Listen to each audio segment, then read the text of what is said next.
May nagtitrending nga ngayon na gagamit ka lang daw ng powdered na gatas at itlog ay makakagawa ka na ng masarap at sobrang affordable na dessert. Na-curious nga lang ako kung masarap at legit ba yung napanood ko. Kaya nag-try din akong gumawa para din maipakita ko sa inyo.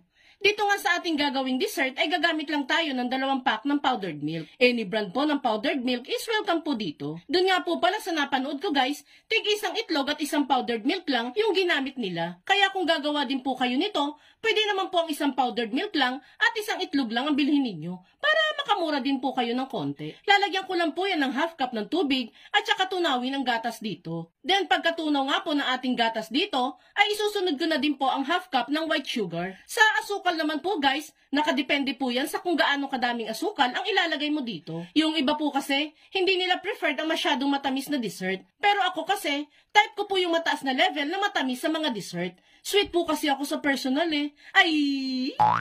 Kapag natunaw na nga yung asukal dito, ay pwede na nating ilagay ang 2 pirasong medium size na itlog. Binabasag ko nga muna yung mga itlog sa isang bowl bago ko ilagay sa ating mixture guys. Eh kasi naman one time, nung may niluto ako, pag-crack ko ng itlog, nako, bugok pala yung itlog. Dali-dali ko tuloy kinuha sa mixture yung bugok na itlog. Kaya heto, nadala ng inyong ate Lenlen. Inaamoy ko na muna yung itlog bago ilagay sa mixture. Bali dito nga po pala sa ating mixture, ay haluin lang nating maigi yung nilagay nating itlog sa milk mixture na ginawa natin hanggang sa mag-combine na ang dalawa. Then after niyan, ay magpipiga naman ako dyan ng 1 piraso lang ng kalamansi, then saka haluin muli. Nakakatulong po kasi itong kalamansi para mabawasan yung lansa ng ating gagawing dessert. Pwede din po kayong gumamit dito ng vanilla extract kung yan po ang available dyan sa inyo. Pagkatapos nga natin yung mahalo-halo, ay sasalain naman natin yan ng 3 beses para sure po tayo talagang walang buo-buo dito sa ating mixture. Di kasi maiwasan guys na magkaroon talaga ng buo-buo sa mixture.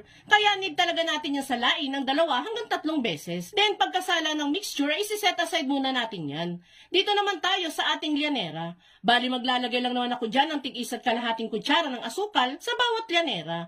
Then saka natin yung tunawin sa apoy hanggang sa magkaramelize na ang mga ito. At kung hanggang ngayon ay nanonood ka pa, ibig sabihin na interesado ka sa dessert recipe na sinishare natin ngayon. At kung sakali pong magugustuhan mo ito, pwede po bang pusuan mo naman ang video natin? At mag-iwan ka na din po ng comment na, "Wow, I love this dessert." Maraming salamat po! Once nga na magkaramelize na ang asukal sa lyanera, ay palalamigin muna natin yan ng 5 minutes bago isalin yung ginawa nating egg and milk mixture. Siyempre, alam ko na ang nasa isip ninyo.